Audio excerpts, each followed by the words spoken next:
Now we're in a Caro-Kann, as you can see, and a question I've got is, have you ever sacrificed your queen like this, the way Magnus does? I've never seen it before. Let's rewind to the start. Somehow he sacrifices and makes it look good. His opponent has Sina Movahed, and that's actually his name, an Iranian chess prodigy. They played a mini match on chess.com a few days ago, early October, 6 games. This was my favourite. Then I'll reveal the match score at the end. So after the king pawn advances, best by test, we get the Caro-Kann from Magnus.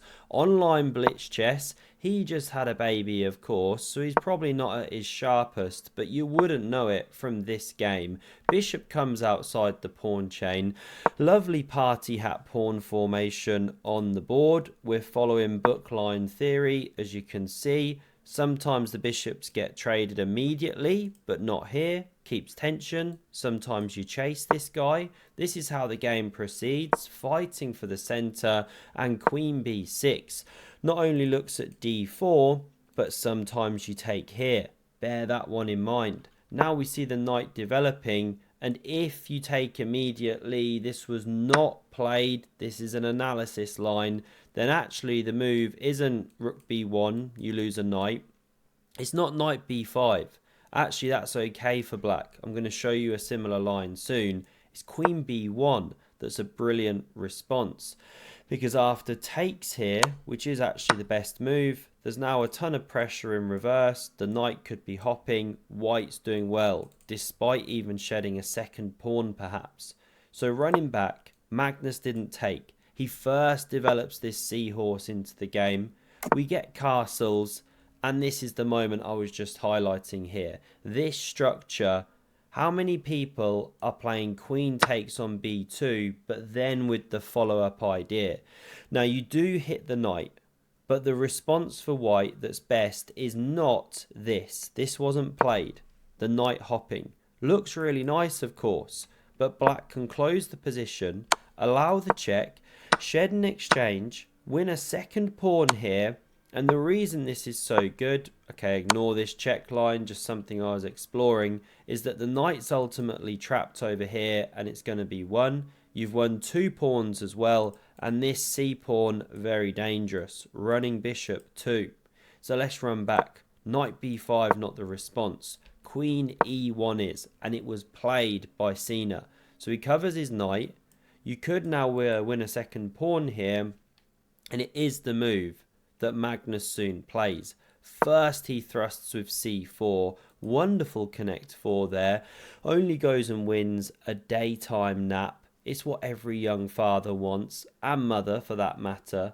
Now we see the move of rook b1, and surely everyone and his dog is excavating the queen, right? Run away somewhere, maybe not to a4, but you get the point. But Magnus, whoops, doesn't play that move. He plays takes on c2, and it allows bishop d1. It's given the question mark, as you can see, taken here because your queen is now trapped, and this is therefore the only logical response.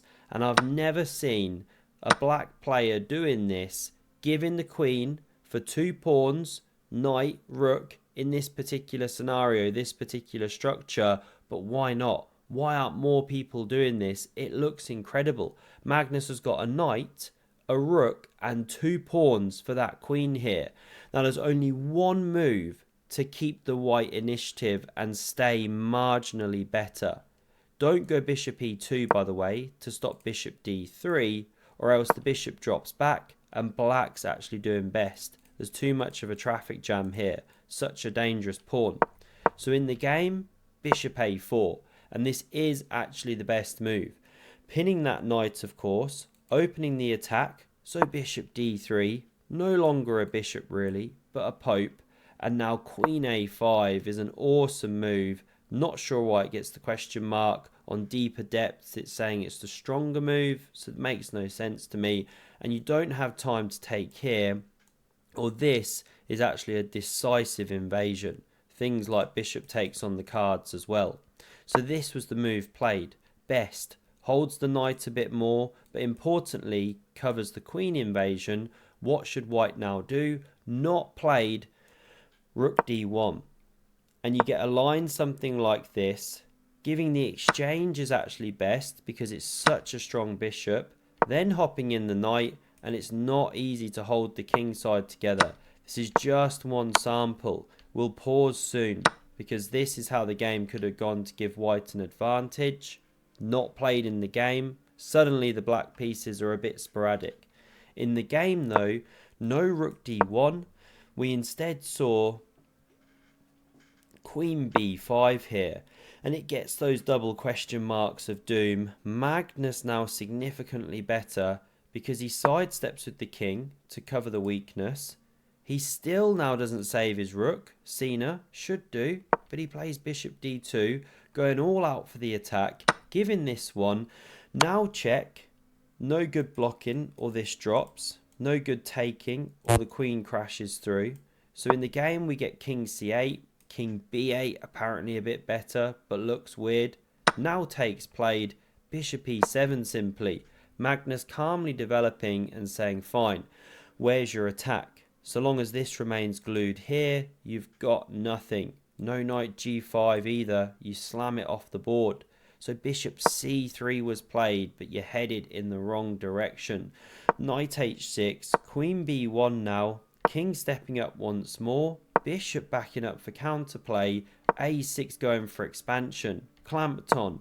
Magnus therefore brings a rook, insists on playing this move, allows the en passant, Bellows takes in his best French accent in response here, queen sliding over now, and after bishop b4, a really strategic exchange that allows this pawn to start running with a vengeance. The writing is on the wall here for Sina, because although he gets the counterplay going here, look at this running pawn on the outside flank. If takes, not played, well, the pawn just marches. Quick sample line. And although the queen gets back around, you can play something like this. Takes, pawn goes through. So here's one sample line. Run both pawns as needed. Eventually, you plow it through and you're overwhelming material ahead. So let's run back. After this and this, we didn't see takes. We saw pawn g4 played. Now a4 marching. Takes. What else, right? It was going to become a baby girl. Now the g-pawn collapses, but still Magnus doesn't care about this pesky knight. He's got bigger fish to fry. That one's running now, and after rook b1, we get resigns. Truly a remarkable game. Knight pinned, pawn running, king e2. Here's a quick sample line. Anyway it runs through, that's all she wrote. Wonderful game by Magnus there. We run to this position here. Magnus just giving the queen and understanding that even though the engine says it's a bit better for white, practical human terms, so difficult. Incredible queen sacrifice. Hope you enjoyed this one.